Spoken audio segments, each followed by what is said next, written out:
Once upon a time, the Mini was indeed a Mini.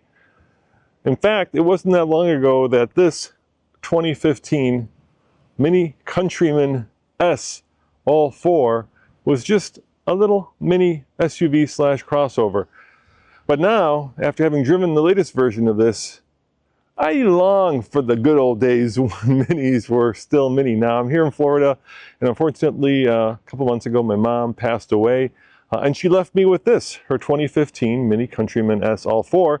And now I'm going to do what I'm going to call a throwback review of what it was like not that long ago, 10 years ago in fact, to drive the Mini SUV. So let's start where we always start, which is under the hood. Now I just drove the newest version of this, which was the electric version, and I can tell you that it is definitely quicker than this car. But you know, sometimes it's not all about acceleration or speed. Sometimes it's about handling and fun to drive. And this Mini actually took what made the Mini so great, which Mini would call go-kart-like handling, and made it fun to drive. Now under the hood is a 4-cylinder turbo. Yep, it's turbocharged, and this car I think only has about 26,000 miles on it. She didn't drive it all that much. And it produces 181 horsepower that powers all 4 wheels. And in the base trim would have been mated to a 6-speed manual, but my mom didn't know how to drive a 6-speed manual. So this is, of course, I think it's called the Steptronic. And actually I have a Monroney sticker for this car, and I'll show you how much it costs when we get on the inside. But let's talk about what these Mini all 4s were like and are like today. Like I said, the first thing you'll notice is that they do have this magic quality of being tall and yet comfortable for 4 people. Now I am 6'2", and let's see if I can fit behind myself, behind where I normally drive, in the rear seat. And if you're wondering why I have a scooter helmet here, head on over to All TFL, where I just produced a Vespa review. So if you're interested in what a Vespa is like, head on over there, and you'll have to forgive the helmet head. But look at this. I have plenty of headroom. Okay, not a lot of leg room, but certainly I don't feel uncomfortable even with the door closed. This is a spacious interior. And I think a lot of it has to do with the fact that there is a lot more headroom. And you know, I think we have forgotten, especially in 2025, how to build cars that are not just stylish and fast and powerful, but at the same time utilitarian and roomy. Yeah, the Japanese still do it, but a lot of our modern cars have gotten much bigger and not much more comfortable, at least not from an interior space perspective. Now, what I love about this, of course, is those dual exhaust. They're just really fun for, you know, a vehicle that is basically a Mini family hauler. I like what Mini did when they incorporated the Mini logo into the lever that opens and closes the back seat. You have an 80-20-80 split seat. And back here in the Monroney, it'll tell you got a flat floor, and that's because the downside to this is we're running run flat tires, so there is no spare. But since this car sits down here in Florida much of the time and loses air, run flats are actually an ideal solution. And you can kind of see how much room there is back here with my backpack, and it's actually pretty roomy and nice low liftover. For all of you folks, you know, who are getting sick and tired of living in the tall SUV world, this is not that. A cute little rear windshield wiper, and that's talking to you, Hyundai, with your first version of the Ioniq, where apparently the wind would knock the snow down, which of course it didn't. Not that there's a lot of snow here in Florida. I do like the cute wheels. Not a huge fan of the chrome door handles, even though I do like door handles, or the chrome accents on the rearview mirrors. But all in all, I think the Mini, and of course when I say Mini, I mean BMW, because this is a BMW underneath, managed to capture the spirit of the original Mini. Now, Tommy had one of the original Minis, and this is far, far, far, far, very far from it. If you've ever driven an original Mini, you'll love the reaction you get from all the people who see you drive by, but that is teeny tiny. And I wonder if 30 years from now this will be considered teeny tiny. And in some ways this is of course very German in its fit and finish and in its quality and in its price to repair. But let's talk about some of the interesting features. So in this generation of Mini, they kept the center mounted speedometer, which I really love, but then they also added a tachometer here in the center, which was nice. Now this is, like I said, the Steptronic controls, so you can shift manually if you want to do that, even though I don't know why I would want to shift with my thumbs. But there is one thing about this car that I absolutely hate and can't stand, and I'm going to get the key out and show you right now, and that is this key. Now this may look cute, it's got the buttons for locking, unlocking, and popping the back, but this is a now two-step process to start it. First you have to insert the key, and that's the problem in there, and then you got to put your foot on the brake and hit this button. All of that is very hard to do because, let me give you my point of view, you can't see where you're sticking the button. So really frustrating. I think my mom found it super frustrating, and don't really know what the rationale for that was. I guess it was cool back in the day, but it is not cool. Mini had this kind of cool center area here where my mom had a mini sunglass holder that you could put different things into. That's kind of a cool traditional handbrake, not electronic, traditional shifter, tool, cup holders. Look at that, a CD player, and then a little climate control with these really fun toggle switches for your traction control. And this car had the heated seats, and there's a sport mode, so let's flick it into sport mode.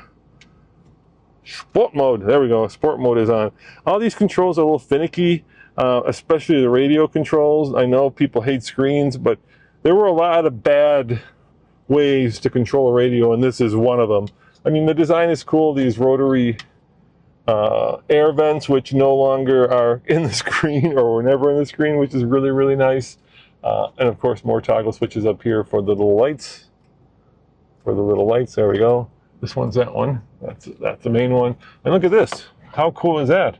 A little sunshade from the side because this car is so tall. So the designers were thinking well. And you'll note that there's nothing on the steering wheel except for a traditional cruise control. And over here, if you want to hang up the phone or talk on the phone, this car does have Bluetooth. And then this does your audio volume. And from back in the day, 2015, not that long ago, a cigarette lighter, which my mom never used, thank God, she didn't smoke. And then not dual zone climate control. This is all pretty functional. This is just a dumpster fire. Trying to figure out how to hook up my Bluetooth to this vehicle took the combined AI knowledge of Meta and Google. And finally, through a video, I figured it out. And then kind of get this interesting fuel gauge where it's a little flower, these little pedals kind of count down until you have no gasoline. And then I told you my mom had the original sticker, and it started out at $27,850, and then all in it was $31,700, and it says it's going to get 26 mpg, 23 combined and 30 highway. Now the interesting part is that you know, with the tariff situation today, people are really surprised at where cars are built, but even back 10 years ago, 5% of this vehicle came from Canada and the US, 40% from Germany, 20% from Austria, and then the engine was German and the transmission was Japanese. So even back 10 years ago, cars were a global industry, which they remain, and to unwind all that, it's going to take more than one presidential term, I can promise you. So I wonder if the car companies will just wait out the current administration. Time will tell. Now, I'm getting 23.8 mpg because I am driving it in the go-kart-like fashion that Mini says this car can be driven in. Not necessarily here on the island, but as a runabout, as a daily driver, as a fun and frivolous little vehicle, it's a hoot. So let me mount my camera we'll get it on the road and I'll tell you how it drives. All right, guys, I've got 2 cameras going plus my meta glasses to give you a POV. Usually these are a problem because I got to drive like this for you to see, but this has such a tall roof line that you actually may have my point of view. So let's take it for a spin and see how it drives. Now, in terms of value, I looked up the value of this because I thought about perhaps selling it, but in the end I decided to keep it because I like it so much. I think they're probably right around, give or take, $15,000 with a 26,000 mile example today. And that means it's lost about half of its value, or a little bit over half its value in 10 years, which isn't actually all that bad. I drive so many new cars, like I was saying, that I have forgotten what it's like to drive just a 10-year-old car. And the amount of change that we have seen in 10 years is phenomenal. I mean, it's just incredible. We've gone from a relatively analog experience to completely digital. I mean, when you think about this, in 2015, Tesla was just starting out. It was a couple years old, and it was just kind of getting its feet wet and established in the market. And instant acceleration wasn't a thing, and screen for everything wasn't a thing, and minimalist design, at least for all the controls, wasn't a thing. So I'm going to floor this in sport mode, just to give you a quick burst, see how it does. Here we go. A little bit of turbo lag, and there's the speed limit. Not bad, not bad. It's what the sport mode does is it doesn't shift as quickly, which I don't necessarily need here on the island. But let me use the manual transmission, see how that works. I don't like shifting with my thumbs, and it won't let me shift. It basically won't let me shift because it thinks that I'm not in a high enough rev range for it to shift. So the thumb shifters are pretty freaking useless, which is fine. I mean, if you really wanted to have fun with this, you'd probably get the manual vehicle. But even without the manual, the steering is for all-wheel drive, all four car. Is actually relatively communicative. In other words, I can kind of go around this turn, which might be the only turn in all of Florida, as far as I can tell, at least South Florida. I can actually feel what the front wheels are doing. And the car accelerates briskly without making you car sick. And it's just nice to have a small car among giant pickup trucks and SUVs and sports cars. And I kind of feel like maybe that's what the Slate is going after. We've kind of lost the simplicity and, in a lot of ways, the fun of driving by making it so technologically advanced. And yes, a lot of that has come with increases in safety, which save lives, there's no doubt about it, but certainly at the cost of fun to drive.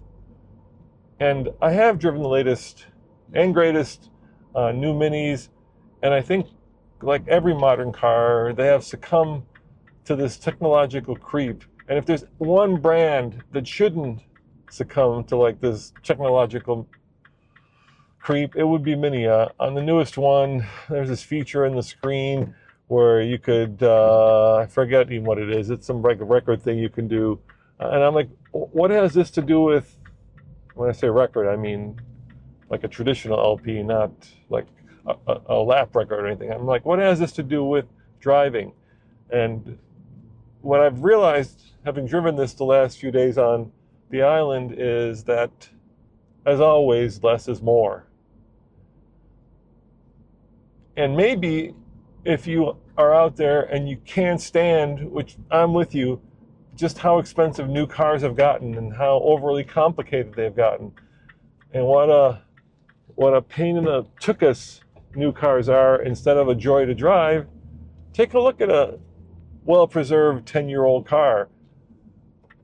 People, of course, worry that a Mini, because it's a BMW underneath, is going to have a lot of reliability issues, which this one certainly doesn't have. And the key to that is, and this is going to take a little bit of work, and I know people hate that word work, especially when looking for cars, because we want instant gratification and we want the next best thing, because that's kind of how TikTok has made us. But look for a car that was well maintained. That is it's not even the brand, and we've owned a lot of cars, probably too many.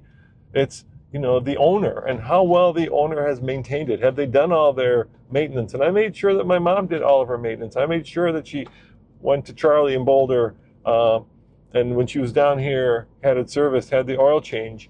And when you don't have deferred maintenance and you don't leave vehicles to slowly deteriorate, but you do fix the problems that arise, then this may be a good answer for all of you guys who are looking for cars that do things that they used to do and yet don't cost $50,000. So overall, I think this is a hoot of a Mini, and I'm so happy that I didn't sell it. And of course, it reminds me of my mom, which at the end of the day, cars can do that for all of us. And that is something that is, more precious than anything that money can provide. All right, sorry to get a little emotional, but, still a little raw. Anyway, guys, I appreciate you watching this. Head on over to all TFL for more news, views, and real-world reviews. And don't forget to check out my Vespa scooter review when that comes up. I'll see you next time.